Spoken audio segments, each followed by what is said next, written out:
एक ऐसा cricket match जिसमें कुछ पागल और सिरफिरे खिलाड़ियों ने पूरी दुनिया को हैरान कर दिया था। ये वही मैच था जिसको याद करके आज भी ऑस्ट्रेलिया के खिलाड़ियों की रूह कांप उठती है।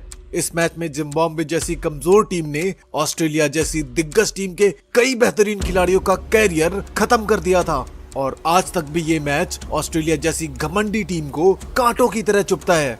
ये मैच था टी20 वर्ल्ड कप 2007 का, जहां एक तरफ ऑस्ट्रेलिया के पास दुनिया की सबसे खतरनाक टीम थी जिसमें Gilchrist, Ponting, Mike Hussey, Symonds और हेडन जैसे खूंखार दानव थे, तो वहीं ब्रेट ली और नाथन ब्रैकन जैसे घातक गेंदबाज जो किसी भी टीम को घुटनों पर ला देते थे। वहीं दूसरी तरफ थी जिम्बाब्वे जैसी कमजोर टीम जो उस वक्त की वर्ल्ड चैंपियन टीम को हराने की तो छोड़ दो, टक्कर देने की भी सोच नहीं सकती थी। लेकिन आज इतिहास को कुछ और ही मंजूर था। दोस्तों, इस वीडियो को पूरा जरूर देखना क्योंकि इस मैच में कुछ ऐसा हुआ जिसे याद कर रिकी पॉन्टिंग आज भी सहम उठता है। मैच शुरू होता है और पॉन्टिंग टॉस जीतकर पहले बल्लेबाजी करने का निर्णय लेते हैं और शुरू होती है कहानी सबसे बड़े उलटफेर की। मैच शुरू होने से पहले कहा जा रहा था कि ये मैच ऑस्ट्रेलिया के लिए एक प्रैक्टिस मैच है, क्योंकि ये ऑस्ट्रेलिया की वही टीम थी जो वर्ल्ड 11 को भी आसानी से हरा दिया करती थी। वहीं दूसरी तरफ जिम्बाब्वे की टीम में 11 में से 5 खिलाड़ियों के कैरियर का ये पहला मैच था और इसलिए दर्शक इस मैच से एक मजबूत टक्कर की क्या ही उम्मीद कर सकते थे। खैर, ऑस्ट्रेलिया की तरफ से मैथ्यू हेडन और एडम गिलक्रिस्ट ओपनिंग के लिए आते हैं। ये उस समय की वो ओपनिंग जोड़ी थी जो पहली बॉल से ही गेंदबाजों की पिटाई करने के लिए पूरी दुनिया में फेमस थी और होता भी कुछ वैसे ही है जिसका अंदाजा हर कोई लगा रहा था। दरअसल ओवर की तीसरी ही गेंद पर हेडन एक ताकतवर चौका ठोक देते हैं और इस तरह इनिंग का आगाज हेडन के इस चौके के साथ होता है। लेकिन इसकी अगली ही गेंद पर गेंदबाज तगड़ा कमबैक करता है और इस कैच के साथ मैथ्यू हेडन को बाहर का रास्ता दिखा देता है। इस तरह पहले ही ओवर में जिम्बाब्वे के हाथ एक बड़ा विकेट लग जाता है और पहले ही ओवर में कंगारुओं को पहला झटका लगता है। लेकिन इसके बाद क्रीज पर बल्लेबाजी के लिए खुद कप्तान रिकी पॉन्टिंग आता है, जो गेंदबाजों के लिए किसी बुरे सपने से कम नहीं हुआ करता था। हालांकि विकेट के बाद जिम्बाब्वे का कॉन्फिडेंस बढ़ जाता है और उसके गेंदबाज शानदार गेंदबाजी करने लगते हैं और कंगारुओं को बांध कर रखते हैं। और यही वजह थी कि तीसरे ओवर में एक तेज शॉट के चक्कर में गिलक्रिस्ट भी अपना कैच उठा बैठते हैं और इस तरह सिर्फ 12 के स्कोर पर ऑस्ट्रेलिया अपना दूसरा विकेट भी गंवा देता है। और अब इस विकेट के बाद जिम्बाब्वे का खेमा खुशी से झूम उठता है। वहीं जिम्बाब्वे के तेज गेंदबाज चिगुबरा को अपने दूसरे ओवर में अपना दूसरा विकेट मिल जाता है और तीसरे ही ओवर में ऑस्ट्रेलिया के ओपनर्स वापस ड्रेसिंग रूम जा चुके थे। ऑस्ट्रेलिया की ये हालत, और वो भी जिम्बाब्वे जैसी टीम के सामने, उनके किसी भी फैंस को ये बात हजम नहीं हो रही थी। लेकिन उनको क्या पता था कि ये तो सिर्फ एक शुरुआत है और मौत का असली खेल तो अभी शुरू भी नहीं हुआ है। मैच आगे बढ़ता है और अब बल्लेबाजी के लिए एंड्रू साइमंड्स आता है, यानी वो हैवान जो अगर अपनी पे आ जाए तो फिर सामने वाले की खैर नहीं। वहीं अब एक के बाद एक विकेट गिरने की वजह से ऑस्ट्रेलिया संघर्ष करने लगती है और सबसे क्लासिकल बल्लेबाज पॉन्टिंग भी आज भीगी बिल्ली की तरह दिख रहा था। कंगारुओं पर बन रहे इस प्रेशर का नतीजा ये निकला कि चौथे ओवर की लास्ट बॉल पर रिकी पॉन्टिंग भी अपना विकेट गंवा देता है और इस तरह सिर्फ 19 के स्कोर पर ऑस्ट्रेलिया के 3 बड़े विकेट वापस जा चुके थे। और इस समय पूरे ग्राउंड पर जिम्बाब्वे की एक तरफा तूती बोल रही थी, क्योंकि ऑस्ट्रेलिया जैसी बैटिंग लाइनअप आज जिम्बाब्वे के सामने घुटने टेक रही थी। अब तक 4 ओवर का खेल समाप्त हो चुका था और ऑस्ट्रेलिया 19 रन के स्कोर पर अपने तीनों टॉप ऑर्डर बल्लेबाज गंवा चुकी थी। इसके बाद बल्लेबाजी के लिए माइकल हसी को भेजा जाता है और अब कंगारू बल्लेबाज जिम्बाब्वे के सामने इस कदर संभल कर खेल रहे थे जैसे मानो उनके सामने जिम्बाब्वे नहीं बल्कि दुनिया की सबसे खतरनाक बॉलिंग अटैक बॉलिंग कर रही हो। वहीं ऑस्ट्रेलिया के खतरनाक बल्लेबाज आज ऐसे बल्लेबाजी कर रहे थे जैसे मानो आज ऊंट पहाड़ के नीचे आ गया हो। हालांकि इसी बीच एंड्रू साइमंड्स एक चौका ठोक देता है और इसी के साथ ऑस्ट्रेलिया 7 ओवर में 34 रन तक पहुंच जाती है। इसके बाद भी ये दोनों स्कोर को आगे बढ़ाने के लिए एड़ी चोटी का जोर लगा देते हैं, लेकिन जिम्बाब्वे के गेंदबाज मानो आज कुछ और ही मंसूबे के साथ आए थे। दरअसल जब ऑस्ट्रेलिया 49 के स्कोर पर होती है तभी एक बेहतरीन फील्डिंग एफर्ट के चलते माइकल हसी भी रन आउट हो जाता है और अब माइकल हसी जैसा दिग्गज बल्लेबाज भी पवेलियन का रास्ता नाप चुका था। अब 10 ओवर का खेल खत्म हो चुका था, लेकिन ऑस्ट्रेलिया 10 ओवर में सिर्फ 50 के स्कोर तक ही पहुंच पाई थी और साथ ही अपने 4 विकेट गंवा चुकी थी। ये मैच देखकर ऐसा लग रहा था कि जैसे जिम्बाब्वे के अंदर ऑस्ट्रेलिया की आत्मा आ गई हो और ऑस्ट्रेलिया के अंदर जिम्बाब्वे की, क्योंकि पूरा खेल लोगों के समझ से परे चल रहा था। किसी को कुछ भी समझ नहीं आ रहा था कि आखिर हो क्या रहा है। खैर, हसी का विकेट गिरने के बाद बैटिंग के लिए ब्रैड हॉज आता है और तभी एंड्रू साइमन स्ट्रेट की तरफ गुस्से में एक ताकतवर शॉट लगा देता है और स्कोर को आगे बढ़ाता है। वहीं दूसरे छोर पर खड़ा ब्रैड हॉज भी इसी बीच एक चौका लगा देता है। इस तरह यहाँ से ऑस्ट्रेलिया को संभलने का एक मौका मिलता है, लेकिन ऑस्ट्रेलिया के कमबैक की उम्मीदें तो तब जागी जब ब्रैड हॉज ने ये एक लंबा छक्का ठोक दिया। इस तरह इन दोनों की तगड़ी बल्लेबाजी की बदौलत ऑस्ट्रेलिया ने बैक टू बैक 3 ओवर में 30 रन जोड़ दिए और ऑस्ट्रेलिया की डूबती नैया को बचाए रखा। हालांकि यहाँ से ऑस्ट्रेलिया एक बार फिर से पटरी पर आ ही रही थी कि तभी एंड्रू साइमंड्स को भी विकेटकीपर टेलर अपने जाल में फंसा लेता है और साइमंड्स की पारी खत्म हो जाती है। इस तरह 86 के स्कोर पर कंगारुओं का 5वां विकेट भी गिर जाता है और एंड्रू साइमंड्स, जो जिम्बाब्वे के लिए एक बड़ा खतरा बन सकता था, वो भी अब आउट हो चुका था। हालांकि ब्रैड हॉज क्रीज पर अभी भी अपने पैर जमाए हुआ था, जो आज मानो कुछ अलग ही सोच कर आया था। इसी बीच इनिंग के 16वें ओवर में ब्रैड हॉज एक ताकतवर छक्का ठोक देता है और इस तरह ऑस्ट्रेलिया 16 ओवर में 100 रन के आंकड़े को भी छू लेती है। अब एक बार फिर से ऑस्ट्रेलिया एक सम्मानजनक स्कोर के सपने को देखने लगती है, लेकिन तभी ब्रैड हेडिंग के रूप में ऑस्ट्रेलिया एक और विकेट गंवा देती है। इस तरह 102 के स्कोर पर कंगारू टीम अपना 6ठा विकेट भी खो देती है। ऑस्ट्रेलिया का ये पतन देखकर आज ऐसा लग रहा था मानो जैसे जिम्बाब्वे ने कंगारुओं को पूरी तरह से जकड़ लिया हो और कंगारू उनकी गिरफ्त से हिल भी नहीं पा रहे हैं। खैर, मैच आगे बढ़ता है और अभी भी ब्रैड हॉज नाम का दानव क्रीज पर खूंटा गाड़कर खड़ा हुआ था और जिम्बाब्वे के जश्न का नंगा नाच देखकर वो अब कुछ भी कर गुजरने को तैयार था। बता दें कि उस समय दुनिया की किसी भी टीम में इतनी औकात नहीं थी कि वो ऑस्ट्रेलिया जैसी टीम की ये हालत कर दे, लेकिन जिम्बाब्वे जैसी कमजोर टीम आज एक कारनामा बखूबी कर रही थी।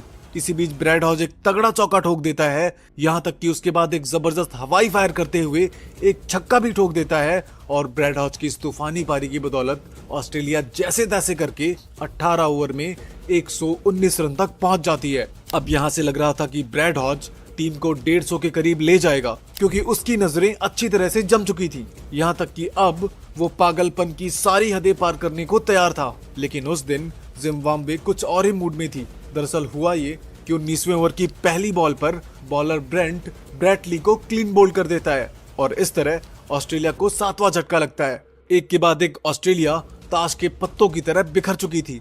इसके बाद ऑस्ट्रेलिया के पुछल्ले बल्लेबाजों ने स्कोर बढ़ाने के लिए एड़ी चोटी का जोर लगा दिया और वहीं ब्रैड हॉज की शानदार 35 रनों की पारी की बदौलत ऑस्ट्रेलिया 20 ओवर में 138 रन तक पहुंच जाती है। हालांकि एक समय ऐसा लग रहा था कि ऑस्ट्रेलिया 120 के आंकड़े को भी टच नहीं कर पाएगी, लेकिन कंगारू बल्लेबाजों ने मोर्चा संभालते हुए एक सम्मानजनक स्कोर बोर्ड पर टांग दिया और ऑस्ट्रेलिया की बल्लेबाजी का सारा लेखा जोखा आप इस स्कोर कार्ड में देख सकते हैं। जिम्बाब्वे के गेंदबाज अब तक इस मैच में अपना काम कर चुके थे और अब बारी थी उनके बल्लेबाजों की। जिम्बाब्वे को ये मैच जीतने के लिए 20 ओवर में 139 रन बनाने थे और वो भी ऑस्ट्रेलिया की घातक गेंदबाजी के सामने, जिसमें ब्रैटली और मिचेल जॉनसन जैसे खूंखार गेंदबाज थे, जिनके सामने रन बनाना तो दूर बल्लेबाज अपना शरीर बचाने की सोचा करता था। और उस पर भी सामने जिम्बाब्वे के बल्लेबाज थे, जिनके बारे में कहा जाता था कि ये खिलाड़ी तकनीकी रूप से उतने ज्यादा मजे हुए बल्लेबाज नहीं है। लेकिन आज जिम्बाब्वे को जीत से कम कुछ भी मंजूर नहीं था। वहीं ऑस्ट्रेलिया भी अपनी इज्जत बचाने के लिए किसी भी हद तक जाने को तैयार थी, क्योंकि जिम्बाब्वे जैसी टीम से मैच हारना ऑस्ट्रेलिया के लिए इससे बड़ी शर्म की बात कुछ नहीं हो सकती थी। यानी असली खेल तो अब शुरू होने वाला था। वहीं इस मैच में रोमांच और सस्पेंस अब 7वें आसमान पर जा चुका था। 139 रनों के जवाब में जिम्बाब्वे की जवाबी कार्रवाई शुरू होती है। जिम्बाब्वे की तरफ से ओपनिंग के लिए ब्रेंडन टेलर के साथ सिबांडा आते हैं। जिम्बाब्वे की इस ओपनिंग जोड़ी पर उनकी पूरी टीम निर्भर होती थी, क्योंकि ये दोनों बल्लेबाज जिम्बाब्वे के सबसे बेहतरीन बल्लेबाजों में से एक माने जाते थे।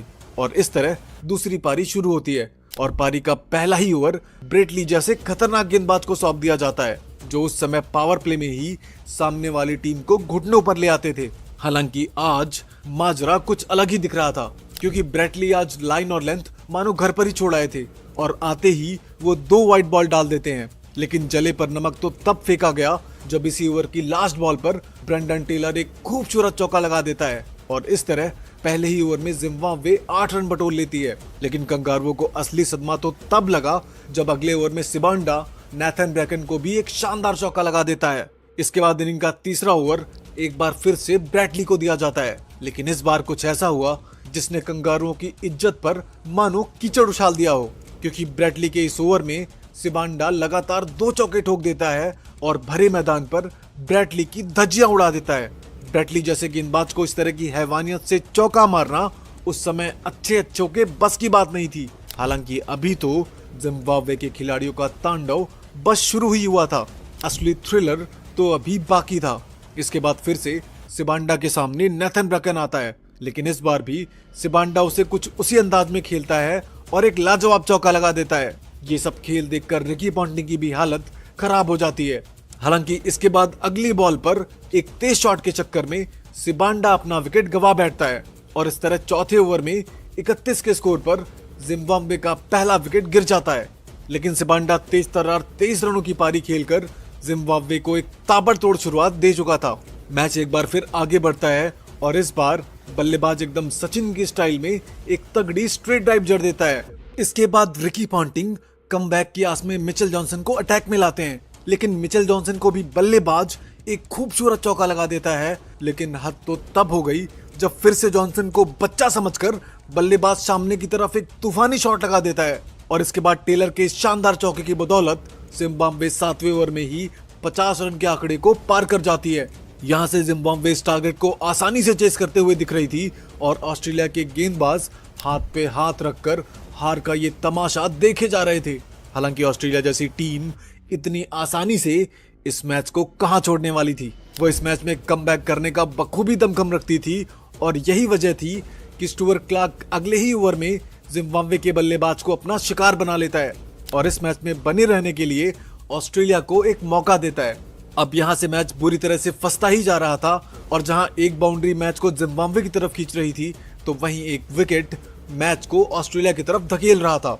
इसी बीच ब्रेंडन टेलर एक और शानदार चौका लगा देते हैं और 10 ओवर का खेल समाप्त होते होते जिम्बाब्वे इन 10 ओवरों में 66 रन स्कोर बोर्ड पर टांग चुकी थी। हालांकि अभी भी जिम्बाब्वे को 10 ओवर में 73 रनों की जरूरत थी और रिक्वायर्ड रन रेट धीरे धीरे बढ़ता ही जा रहा था। इसी बीच जिम्बाब्वे एक और विकेट गंवा बैठती है और इस तरह 70 के स्कोर पर जिम्बाब्वे का चौथा विकेट भी गिर जाता है। अब जिम्बाब्वे के लिए मुसीबतों के पहाड़ चारों तरफ से मंडराने लगे थे, क्योंकि एक तरफ जहां विकेट्स गिर रहे थे तो वहीं दूसरी तरफ रिक्वायर्ड रन रेट बढ़ता जा रहा था। हालांकि अभी भी एक छोर पर ब्रेंडन टेलर खूंटा गाड़ कर खड़ा हुआ था, जो ऑस्ट्रेलिया की आंखों में काल बनकर खटक रहा था। इसी बीच टेलर ब्रैड हॉक के ओवर में एक और चौका जड़ देते हैं और थोड़ी देर बाद ही एंड्रू साइमंड्स को भी एक करारा चौका ठोक देते हैं। इसी बीच इनिंग का 15वां ओवर एक बार फिर से ब्रैड हॉच के हाथों में सौंप दिया जाता है, लेकिन इस बार ब्रैड हॉच का सामना ब्रेंडन टेलर से होता है, जो ब्रैड हॉच को एक शानदार छक्का लगा देता है। लेकिन दर्शकों के बीच शोर तो तब उठा जब अगली बॉल पर टेलर एक और धमाकेदार छक्का लगा देता है। इस तरह बैक टू बैक 2 छक्कों की बदौलत टेलर ब्रैड हॉच के इस ओवर में कुल 15 रन ठोक देता है और ऑस्ट्रेलिया की तरफ झुका ये मैच एक बार फिर से तराजू के पलड़ों पर आ खड़ा होता है। 15 ओवर में जिम्बाब्वे का स्कोर 102 रन तक पहुंच जाता है और अब आखिरी के 5 ओवर में जिम्बाब्वे को ये मैच जीतने के लिए 37 रन चाहिए थे। रोमांच चरम सीमा के 7वें आसमान को छू रहा था, क्योंकि यहाँ मुकाबला दुनिया की सबसे ताकतवर टीम ऑस्ट्रेलिया और उसके सामने सबसे कमजोर टीम माने जाने वाली जिम्बाब्वे के बीच हो रहा था। खैर मैच आगे बढ़ता है और ब्रैडली की इस बॉल पर इस सिंगल के साथ ब्रेंडन टेलर अपना अर्धशतक भी पूरा कर लेता है। टेलर की ये हाफ सेंचुरी आज किसी दोहरे शतक से कम नहीं थी, क्योंकि उसने ये पारी विपरीत परिस्थितियों में ऑस्ट्रेलिया के खूंखार गेंदबाजों के सामने खेली थी। हालांकि काम अभी भी अधूरा था और इसके बाद ब्रेंडन टेलर धीरे धीरे मैच को खत्म करने की तरफ ले जाता है, लेकिन कंगारू गेंदबाजों की कसी हुई गेंदबाजी के चलते 17वें ओवर में सिर्फ 6 रन और 18वें ओवर से सिर्फ 5 रन आ पाते हैं। अब जिम्बाब्वे को आखिरी की 10 गेंदों में 16 रनों की जरूरत थी, लेकिन ब्रैडली के 19वें ओवर में ही सिर्फ 6 रन आ पाते हैं और साथ में ब्रैडली जिम्बाब्वे का एक विकेट भी ले जाते हैं। इस तरह आखिरकार आखिरी ओवर में जिम्बाब्वे को जीत के लिए 12 रनों की जरूरत थी, यानी कि जिम्बाब्वे को इतिहास का सबसे बड़ा उलटफेर करने के लिए एक ओवर में 12 रन चाहिए थे। इस तरह रिकी पॉन्टिंग 20वां ओवर नेथन ब्रैकन को सौंप देते हैं और आखिरी ओवर में ऑस्ट्रेलिया के सामने 12 रन बनाना बेहद ही मुश्किल लग रहा था। लेकिन सबकी उम्मीदें ब्रेंडन टेलर पर टिकी हुई थी, क्योंकि वो एकमात्र ऐसे बल्लेबाज थे जो इस मैच को जिता सकते थे। साथ ही टेलर ओपनिंग करते हुए 20 ओवर तक भी टिक चुके थे और अब इस मैच को जिताने की जिम्मेदारी उन्हीं के कंधों पर थी और रोमांच और सस्पेंस की सारी हदें अब पार हो चुकी थी। सभी की धड़कनें गोली की रफ्तार से चल रही थी और इस तरह गर्मा गर्मी भरे इस माहौल में नेथन ब्रैकन लास्ट ओवर की पहली बॉल डालते हैं, लेकिन ब्रेंडन टेलर चतुराई दिखाते हुए इस बॉल को लेग साइड में फ्लिक कर देते हैं और पहले ही बॉल पर एक जबरदस्त चौका लगा देते हैं। इस चौके के साथ कमेंटेटर्स से लेकर दर्शकों तक का उत्साह चरम सीमा पर देखने को मिल रहा था। अब जिम्बाब्वे को जीत के लिए 5 बॉल पर 8 रनों की जरूरत थी। हालांकि अगली बॉल पर सिर्फ 1 रन आता है और अब 4 बॉल पर 7 रनों की जरूरत थी, लेकिन अगली बॉल पर बल्लेबाज 1 की जगह 2 रन ले लेता है और कंगारुओं की धड़कनों को और भी बढ़ा देता है। अब जिम्बाब्वे को 3 बॉल में 5 रन चाहिए थे और अभी भी ऑस्ट्रेलिया इस मैच को जीतने का दमखम रखती थी और इसके बाद अगली बॉल पर सिर्फ 1 सिंगल आता है और अब 2 बॉल पर 4 रनों की जरूरत थी, लेकिन ब्रेंडन टेलर नाथन ब्रैकन की अगली बॉल पर पीछे की तरफ एक धमाकेदार चौका ठोक देते हैं और 1 गेंद शेष रहते जिम्बाब्वे को मैच जिता देते हैं। और इसके बाद जिम्बाब्वे का जश्न वाकई में देखने लायक था। जिम्बाब्वे के खिलाड़ी मैच जीतने के बाद ऐसे जश्न मना रहे थे जैसे मानो उन्होंने एक मैच नहीं बल्कि T20 वर्ल्ड कप ही जीत लिया हो। और हो भी क्यों ना, क्योंकि उनके लिए ये जीत किसी वर्ल्ड कप से कम नहीं थी, क्योंकि उन्होंने ऑस्ट्रेलिया की उस दिग्गज टीम को मात दी थी जो इसी साल 2007 के ODI वर्ल्ड कप को जीत कर आई थी। और इस तरह इस हार के साथ ऑस्ट्रेलिया के साथ साथ रिकी पॉन्टिंग पर एक छोटी टीम से शर्मिंदगी भरी हार का धब्बा हमेशा हमेशा के लिए लग गया, क्योंकि उस समय जिम्बाब्वे जैसी टीम से हारना उनके लिए मानो चुल्लू भर पानी में डूब मरने के बराबर था। खैर, जिम्बाब्वे ने इस जीत के साथ एक इतिहास रच दिया था जिसमें सबसे बड़ा योगदान ब्रेंडन टेलर का था, क्योंकि उन्होंने ही अकेले के दम पर आखिर तक पारी को संभाले रखा और अंत में एक यादगार मैच फिनिश किया। उन्होंने 45 गेंदों में ताबड़तोड़ 60 रनों की पारी खेली, जिसे जिम्बाब्वे के साथ साथ ऑस्ट्रेलिया की टीम भी कभी नहीं भुला सकती, क्योंकि उस समय ऑस्ट्रेलिया की खूंखार गेंदबाजों के सामने एक एक रन बनाना भी पहाड़ चढ़ने के बराबर होता था और यही वजह थी कि उन्हें मैन ऑफ द मैच दिया जाता है। वैसे दोस्तों, आप जिम्बाब्वे की इस यादगार उलटफेर को 10 में से कितना नंबर देना चाहेंगे, हमें कमेंट करके जरूर बताएं। साथ ही अगर आपको हमारी ये वीडियो पसंद आई हो तो वीडियो को लाइक करने के साथ साथ अपने दोस्तों के साथ शेयर जरूर करें और हाँ, चैनल को सब्सक्राइब करना भी बिल्कुल ना भूलें, क्योंकि आगे और भी मजेदार वीडियोस आने वाली हैं। मिलते हैं अगली वीडियो में।